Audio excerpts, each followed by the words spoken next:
Su'ila Rasulullah sallallahu alaihi wasallam. Nabi Muhammad ditanya, an afdalil jihad. Jihad yang paling afdal, yang paling tinggi, paling hebat. Jawabannya pasti sudah tahu hadisnya. Kalimatu adlin inda sultani jairin. Kalimat wasiat keadilan di hadapan penguasa yang jair. Apa arti jair? Zalim. Maksud beliau yang zalim di situ bukan pemimpin yang kita maksud itu, Pak. Imam Al-Ghazali mengatakan dalam Ihya Ulumuddin, di dalam dirimu ada raja dan ada perdana menteri, lalu ada menteri-menteri, lalu ada tentara. Siapa rajanya? Qalbu. Sudah jadi raja belum, Pak? Atau dia ditindas oleh rakyatnya? Qalbu kita ditindas nggak oleh rakyatnya? Rakyatnya matanya, telinganya, seleranya, nafsunya. Sepertinya saya dan antum semua lebih sering ditindas oleh rakyat tubuhnya. Imam Al-Ghazali mengatakan, perdana menterinya adalah akal. Kadang perdana menteri lebih menguasai daripada raja. Inilah zaman monarki, zaman sekarang. Ketika demokrasi terjadi, raja-raja hanya simbol. Benar gak? Negara-negara yang sekarang masih ada monarki, itu cuma simbol, Pak. Yang berkuasa tetap perdana menteri. Inggris, ya, negara tetangga-tetangga kita tuh, ya. Belanda, mereka jualan demokrasi, merekanya monarki. Lucu gak, Pak? Kita punya kerajaan-kerajaan, tapi cuma jadi simbol, kan sayang juga. Tapi alhamdulillah dari Merauke sampai ke Sabang nyatu. Alhamdulillahirabbil alamin. Ini ajib. Orang Eropa bingung, Pak, sama kita. Orang Eropa taunya Indonesia, Bali. Saya ditanya, ente dari mana, ya? Bukan pakai ente deh, Pak, ya, pakai you deh. Kamu dari mana? Saya bilang Indonesia, Jakarta. Itu di mana? Katanya nggak ngerti deh. Dia taunya cuma Bali, Kuta. Nanti Kuta, Bali, udah gitu aja taunya. Wah, sedih kita. Dia taunya Indonesia cuma seimprit itu. Dia nggak ngerti Indonesia itu sama luasnya dengan Eropa. Bapak coba lihat peta Eropa dari ujung Irlandia sampai ke Rusia bagian barat, itu semuanya sama dengan lebar Indonesia. Makanya ini gak mungkin pemimpin pertama kita kalau dia orang biasa, gak mungkin. Dia pasti kekasih Allah, Pak. Pendiri bangsa ini pasti kekasih Allah. Karena dia gak egois dia. Walaupun di tengah jalan terjadi cekcok, tapi dia pasti kekasih Allah. Semoga Allah meridhoinya di alam sana. Ya, khusus untuk beliau, semoga negeri ini juga dapat pancaran kebaikan. Ya, ruhnya Soekarno, Muhammad Soekarno, Muhammad Atta. Al-Fatihah. A'udzubillahi minasyaitonir rajim. Alhamdulillah.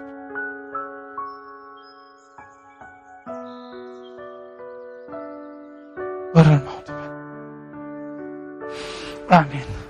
Allahumma aslih man tawalla ala umuri biladina.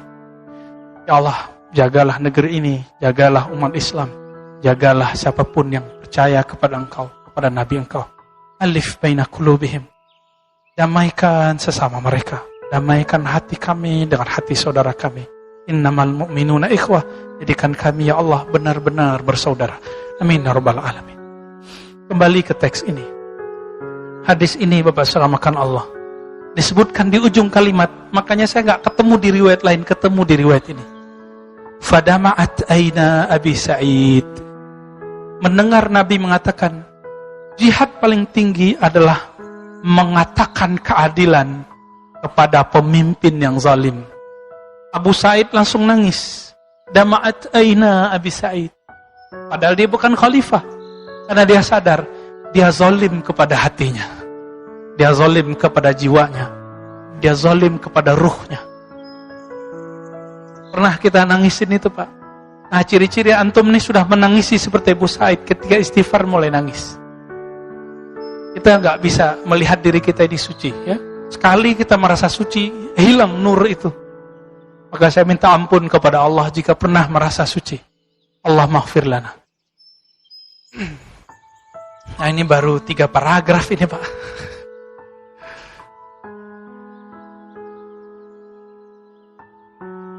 Apa kata beliau? Kakek guruku bercerita, menyampaikan kalam kepada guruku Imam Abu Abdurrahman As-Sulami. Kata Imam Kusyairi. Siapa kakek gurunya? Abu Utsman Al-Maghribi. Abu Utsman Al-Maghribi ini yang mengajarkan zikir qalbu kepada beliau. Man zanna ayuftah lahu syai'un min ghairi hadhihi at-tariqah. Siapa yang mengira Allah akan buka jalan, Allah buka rahasia-rahasia jiwa, rahasia-rahasia qalbu, rahasia-rahasia ruh kepadanya tanpa melewati jalur thariqah ini, yaitu bermujahadah, melawan diri kita sendiri. Ya, fahuwa fi ghalat. Maka orang ini dalam ghalat, dalam kekeliruan. Jadi orang yang mengira bahwa bisa menjadi wali Allah itu cukup dengan ngerokok-ngerokok, ya, terus ngomong ngelantur-ngelantur, ngopi-ngopi, ngomongin cerita-cerita wali, gak mungkin. Dia mesti ada mujahadah, ada mujahadahnya. Ya. Kita gak mengharamkan rokok, Pak, tapi saya tidak merokok, ya. Saya banyak punya guru yang merokok. Kita bilang hukum rokok haram, dia punya 1000 dalil.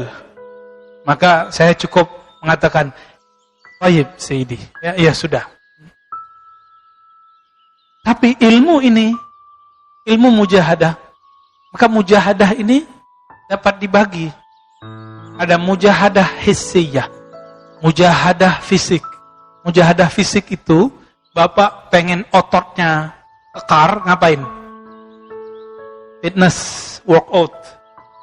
Itu bisa sesekali atau harus rutin? Lebih efektif dengan punya trainer, punya guru, atau sendiri-sendiri? Berguru. Ini kata kunci, Pak. Kata kuncinya 2 di situ. Rutin, punya instruktur. Benar. Jika ingin membentuk six pack, oh keren kan six pack? Antum ini six pack tapi dari samping, belendung. Ingin bentuk otot di sini, angka 8. Harus ngapain? Disiplin, istiqomah, punya instruktur. Masa dengan sombongnya orang ahli ilmu, ahli fikih, katanya ahli hadis, ngomong apa? Saya nggak butuh mursyid. Sombongnya ente. Ya. Ya. Orang mau baca kitab ada gurunya, nahu sorof. Orang mau ototnya berisi, ada instrukturnya. Orang mau jadi dokter, ada dosennya, ada pembimbingnya, ada profesornya. Masa kalbunya, ruhnya mau mengenal Allah supaya terlatih, supaya ruhnya kuat, berotot juga ruhnya, kalbunya, jiwanya. Masa nggak punya guru? Sombong sekali. Benarlah kata Abu Yazid dan Junaid al-Baghdadi. Orang yang tidak berguru, pasti setan yang menyertainya. Kenapa dia sombong saat itu? Dia merasa nggak butuh guru. Ciri-ciri orang kolbunya mulai tawaduk, dia mau berguru. Gimana, mau berguru? Jangan hanya berguru umum begini, Pak. Kita harus punya guru khusus. Kita datang ke majelisnya, ke pesantrennya, ke zawiyahnya, ke rumahnya, menakan wajangannya, ajaran zikirnya. Nah itu guru khusus. Kalau guru umum kan banyak di sini. Oh, setiap guru punya wejangan yang dahsyat. Ini beruntungnya jamaah MRBJ ya. Setiap saat ya, kena pandemi, dananya kurang banyak. Akhirnya cuma Jumat, Sabtu Minggu. Ya salam ya. Kayak gitu aja masih ramai itu Pak ya. Masih ada cekcok-cekcok tuh di belakang ya. Allahumma sholli ala Muhammad. Jika mau mujahadah, ini ringkasan kitab ini Pak, saya sebut. Ringkasan ini, antum baca di sini berbaris-baris, nggak punya baris Pak dia. Nggak ada harokatnya. Kita kasih aja nih ringkasan kitab ini apa? Bab ini. Jika ingin lolos mujahadah, cari guru. Tapi gurunya yang bersanad. Sanad itu macam-macam. Ahli hadis punya sanad hadis. Ahli fikih punya sanad fikih. Sanad tuh nggak mesti tertulis. Yang penting dia bilang, aku berguru ke Kiai Fulan di pesantren ini. Cukup itu sanad. Ahli zikir, ahli kolbu, ahli rohani pun punya sanad, punya guru, punya silsilah. Di sini ada qiraati apa tilawati? Baik ngaji Quran. Iqra, tilawati. Tilawati ada sanadnya enggak? Ada Pak, orang baca huruf ada sanadnya. Apalagi memahami isi huruf, enggak punya sanad. Setan nama antum. Mau ditemenin setan. Ditandai kalau baru mulai sholat pikirannya kemana-mana Pak. Ya, zikir nggak pernah khusyuk. Sekalipun nggak Allah kasih. Karena ada kesombongan dalam dirinya. Taman-taman surga hanya bagi orang yang tawadhu. Taman-taman surga itu adalah zikir. Ya. Jadi yang kedua baru istiqomah. Istiqomah ini bisa diartikan disiplin. Yang kedua artinya amanah. Dapat ilmu diamalin, dapat ilmu dia jaga, dapat amanah, setia. Itulah makna inti dari mujahadah. Setia enggak kepada Allah? Setiakah kepada Rasulullah? Setiakah kepada guru kita? Setia ini enggak, walaupun kita memandang ada yang tidak pantas di depan, kita tidak memandang rendah orangnya. Sekali murid mengatakan buruk tentang gurunya, nuzi'at anhul barakah, maka keberkahan dicabut darinya. Maka saya tutup dengan kalam terakhir di sini. Apa kata beliau? Man lam yakun lahu fi bidayatihi qaumah, lam yakun lahu fi nihayatihi jalsah. Orang yang tidak ada di awalnya kedisiplinan berguru dan beramal belajar, disiplin. Berguru, beramal, belajar. Maka dia tidak akan sanggup bermakom, berjalsah, berhadap-hadapan istiqomah di hadapan Allah di akhir hayatnya. Husnul khotimah namanya. Maka orang ini bingung karena banyak amal dikasih orang. Kadang berguru ke sini, ceramah ini, ceramah itu. Akhirnya bingung, saya mau mulai amal dari mana ini? Karena setiap malam ada penceramah di MRBJ. Kecuali masa pandemi, bingung. Ustadz ini ngajarin zikir A, Ustadz ini ngajarin zikir B. Tapi kalau antum sekali antum punya mursyid, langsung hilang semua syak itu. Ya tanya kepada orang yang sudah bermursyid. Hilang Pak. Guru kita boleh banyak, tapi mursyid gak usah banyak-banyak. 1-2 cukup. Mursyid itu guide, mentor rohani kita. Kalau mentor 2 berkelahi Pak dia. Tapi kalau ahli wejangan boleh banyak. Nah silakan istikharah, cari siapa guru kita. Nih jalannya. Ya, udah istikharah belum cari guru? Oh, cuma cari jodoh, cuma cari kerja doang. Ya.